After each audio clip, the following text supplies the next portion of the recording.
Hi, hello, and welcome back to this episode of Geography Girl.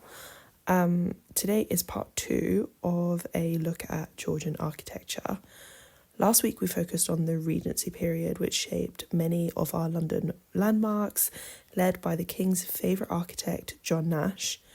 Today, in this video, we're going to take a look at 2 more movements in Georgian architecture which have shaped some of London's most iconic landmarks that you might never have thought twice about. And that is Greek Revival, which gave us buildings like the British Museum, and Gothic Revival, which gave us none other than the Houses of Parliament. Now, these 2 styles are seemingly opposing. You can see they're very different. We've got Greek, which is marked by uniformity and grandiose simplicity, and then there is Gothic Revival, which is characterised by contrast and drama. But these movements ran somewhat parallel to each other and reflect really interesting dynamics in the society, politics, and culture of what was happening at the time. The question that we're going to ask is, what was happening during this period that inspired so many of these buildings to take on such different forms? So let's start with Greek Revival. So many of London's iconic buildings come from this time period, and today we're going to focus particularly on the British Museum. The Greek Revival was a form of architecture that began slowly in 1750, but increased in popularity particularly between 1820 and 1830. When looking at these buildings, you might have assumed that they're a direct result of some kind of colonial history with Greek, just like many of the artifacts within the British Museum. But Greece was a relatively uncharted territory for the Brits, being under Ottoman rule. It seems to be more of a product of a period where there was an obsession in many Western European countries with Greece. The revival of Greek architecture was popular in countries like the UK, Germany, and US. What we're seeing is buildings cropping up at a time where all 3 of these countries are very much embracing the idea of classical liberalism, which is a branch of liberalism that advocates the free market, civil liberties, individual autonomy, and economic and political freedom. What's interesting about these buildings is that the inspiration for the building is rooted in ancient Greek, but the purpose of the building is to express some kind of local nationalism. In Germany, for example, we've got the Brandenburg Gate, which is a symbol for the unification of Germany and a key entry point to the city of Berlin, depicting the goddess of victory driving a chariot. In the US, we have the White House, which is a symbol of American independence. For the Brits, particularly the elites, Greek Revival appeals to uniformity, morality, and grandeurs at a time, providing an air of stability in British democracy, where the Napoleonic Wars and call for political reform were creating political shaky ground at home. The Greek Revival period strikes a chord with British society, bringing a new note of sobriety and restraint in public buildings in Britain. The most powerful example is the British Museum. In the 1820s, English architect Sir Robert Smirke, who was commissioned to design a new home for the British Museum, which thanks to British exports all around the world, was growing a collection too big for its boots. He combines the main 3 orders of Greek architecture, the Doric, Ionic, and Corinthian, with building technology modern at the time. Its grandeur was designed to reflect all wondrous objects housed inside. The south front is dominated by a colonnade and portico of 44 Ionic columns, inspired by the Temple of Apollo at Priene, topped with capitals with distinct scroll-like ornaments, but with huge slabs of Portland stone. This was inspired by porticos that were usually found in Greek buildings in Turkey in the 4th to 5th century BC. The British Museum has 4 vast wings with a great courtyard in the middle, 44 Greek-inspired columns, a triangular pediment, and enormous steps. Many of these details were taken from ancient buildings in Athens or West Turkey. Within the pediment, there is a sculpture carved by Richard Westcott, added in 1851. It was inspired by Greek pedimental sculpture, especially the Parthenon. It depicts the progress of civilization, showing the emergence of mankind from its primitive state on the left to a civilized state on the right, through religion, knowledge, and art. The figure is holding a globe which stands for astronomy. There are animals and plants on the right side, showing the growth of natural history through exploration and imperialism. There is also the Great Courtyard, which is larger than a football pitch and the largest covered square in Europe. The King's Library, today known as the Enlightenment Library, was designed to house all of King George III's books. The room is decorated with Greek motifs such as the Wand of Hermes, the Messenger of the gods and a symbol of wisdom and eloquence. There are 4 Corinthian columns topped with spiky acanthus leaves and scrolls supported by iron beams. Now, as architects, first Robert Smirke, followed by his younger brother Sidney from 1846, were both trained by leading neoclassical architects George Dance and John Snone, who both spent time in Italy. Before the 18th century, very few Englishmen had actually made it to Greece. It was part of the Ottoman Empire and was thought to be dangerous and a difficult destination for Western Europeans. Where most grand tours stopped in Naples in 1751, architects James Stewart and Nicholas Reverett made it to Athens and began to publish works. When Lord Elgin became ambassador to Constantinople, many Greek artefacts were bought or stolen from the Acropolis and shipped back to London. And soon British society could peruse Greek architecture from room 18 of the British Museum. And so inspired a Greek revival in British architecture at All Saints with the Greek Orthodox Church, Euston Station, St Pancras New Church and the Wellington Arch. Britain's romanticism towards Greece was so strong that when the Greek War of Independence began in 1821, international intervention was led by Britain. This is despite there being so many geopolitical reasons why Britain should not intervene. The disintegration of the Ottoman Empire could have led to the rebalancing of power within Europe with the potential expansion of Russian power, and by fighting for Greek independence would very much undermine Britain's colonial claim to Ireland. Despite this, the British contributed to the defeat of the Turkish at Navarino in 1827 and the establishment of a free Greece. Seemingly in opposition to the grandiose simplicity of Greek revival, the drama, darkness and flamboyance of Gothic architecture saw a resurgence in popularity. Gothic appeared in the 12th century and dominated European building design until the 16th century, when the Renaissance saw a period of revival of Greece and Rome. By the 18th century, this neoclassical style of architecture had become orthodox in Britain and was associated with progressive values like nationalism and liberalism, like we've already discussed, whereas Gothic had become regarded as backwards-looking and suspiciously popish. Remember, Britain was trying to establish its own identity towards the Anglican Church and away from Catholic Europe. But the Gothic revival was the result of a romanticism of the past and a longing for another place in time and an aversion towards the present. Gothic was a movement in both art, architecture and literature by a nation haunted by the most horrific atrocities and fantastic accomplishments of the time. This is a genre obsessed with the relationship between the apparent and the hidden, with death, decay and darkness which manifested itself in the built environment with towering heights, nooks, crannies and contrast. The Gothic aesthetic finds its roots in the conceptualization of national identity, to reimagine the roots of British heritage, and attempts to escape the clutches of foreign Catholicism.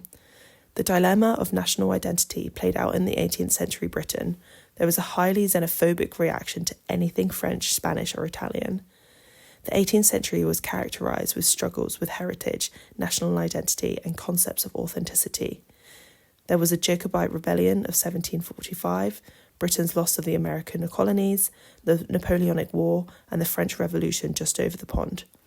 It emerged from anxieties sprung from the threat of war and invasion. As Angela Wright says, conflict is the crucible in which Gothic is forged. The Goths were a Germanic tribe who settled in Britain.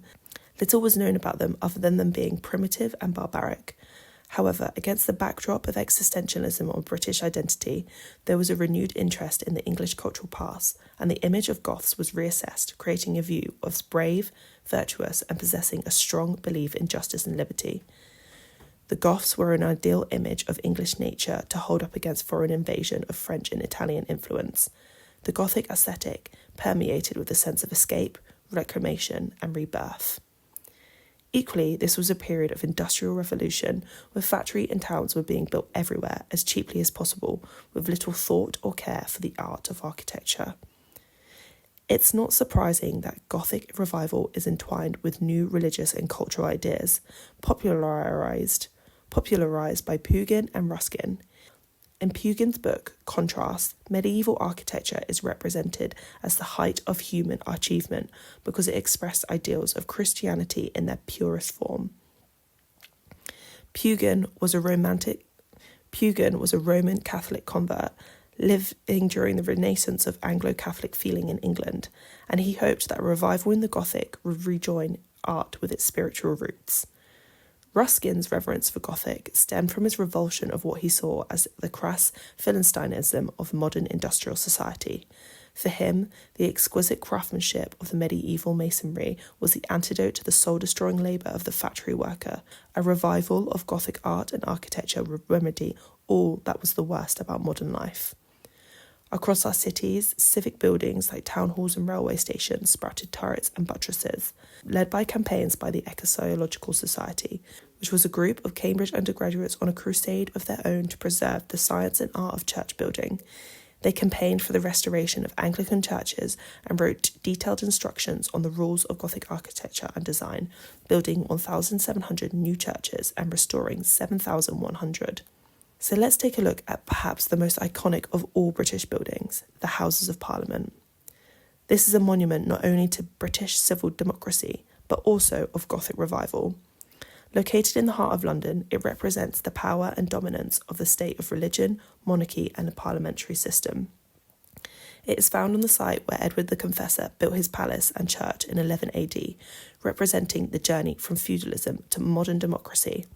It is a place of coronation, daily worship, royal weddings, and the memorialisation of great British writers, politicians, and scientists.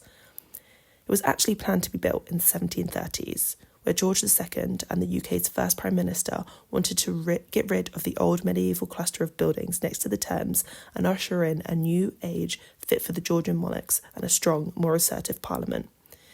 Had it been built then, it would have assumed a much plainer, simpler, classical Georgian style, originally designed with a type of Palladian architecture and built of white marble. Interestingly, at the time, political parties were very much in their infancy, so the House of Commons would have been round, more like an amphitheatre. However, the House of Commons was actually designed based on St. Stephen's Chapel, which was used in 1550 for meetings of the House of Commons. It is square, and therefore we have ended up with a far more confrontational design, with the two sides facing each other, and this has surely had an influence on the theatricism of British politics. Parliament is such an iconic symbol for British democracy, and it would be interesting to understand what influence the sombre and serious facade of a Palladian design might have had. As it is, every image we see of political intrigue is Gothic, invoking its very own drama. However, as the government was short of money and political authority, the redevelopment didn't happen for another 90 years when a fire broke out in 1834. Following the fire in 1835, there was much debate over what style the build should take. The neoclassical style, similar to that of the White House in the US, was very popular. However, this design was associated with revolution and republicanism. The Gothic style, popular in the 15th century, was seeing its revival, as it was seen to embody conservative values and England's medieval Christian heritage. In 1836, a public competition was held to design the palace in either of these styles. There was 97 entries, all given a pseudonym or a symbol, but it was Charles Barry's submission which bore the emblem of the portcullis, which saw unanimous approval. However, these designs actually had a ghostwriter, in Augustus Pugin, who we mentioned earlier. He was not able to enter the competition because he had converted to Catholicism. Pugin's book Contrast was actually an attack on the quality of Christian architecture and the present decay of taste in comparison to the noble edifices of the Middle Ages. He compares the skyline of modern industrial cities dominated by factories to a Catholic town of 1440s, which is characterised by steeples, a world guided by faith versus a world guided by a hunger for money. In his book Contrast, he says, "Pointed or Christian architecture has far higher claims on our admiration than mere beauty or antiquity. In it alone we find faith of Christianity embodied, and its practices illustrated. The three great doctrines of the redemption of man by the sacrifice of our Lord on the cross. The first is the cross, not only the very plan and form of the Catholic Church, but it terminates each spire and gable. The second is fully developed in the triangular form and arrangement of arches, tracery, and even subdivisions of the buildings themselves. The third is beautifully exemplified by the great height and vertical lines, which has been considered by Christians from the earliest period as the emblem of resurrection. As you can see by the design of the Parliament, it's pointy, triangular, with darkness and light. Its spires evoke that of churches, drawing your eyes up to the heavens, hinting towards the divinity of British power. It's built in perpendicular style, using 775,000 cubic feet of stone. It has 1,180 rooms and 2 miles of corridors. Whilst it's designed with Gothic decorative motifs, this is but a veneer, because it includes industrial and classical elements. It is more orderly than original Gothic design would have been, which was generally built organically. Its structure and symmetry evokes balance and democracy, elegancy, whilst embracing scientific rationality of the political circles of the time. Pugin drew thousands of designs for interior rooms, with stained glass windows, furniture, and exterior decoration. There are large windows with an emphasis on the rectilinear, and each window has tracery works, which divide the glass, which is a feature of High Gothic. There is the grand central lobby, which is the nexus of the palace, connecting the House of Commons and the House of Lords. It has towering statues, vaulted ceilings to create an awe-inspiring ambience. The Houses of Parliament is a great representation of an obsession with the past and anxiety over the loss of values which came with industrialisation. Whilst it's very opposite to group revival in its form, it is a manifestation of the same anxiety over national identity. So there we have two contrasting but overlapping styles, which were both very present in the Georgian and early Victorian England. I love the stories about the symbolism of what both of these meant for the national identity of Britain. I think it's really interesting how the socio-political context of what's happening in wider Europe has impacted what is happening on home soil. I'm sure there are many more interesting stories just like this across Europe of society shaping the built environment. That's it for today's episode. I hope you enjoy it, and keep an eye out for the next one. Thank you. Bye.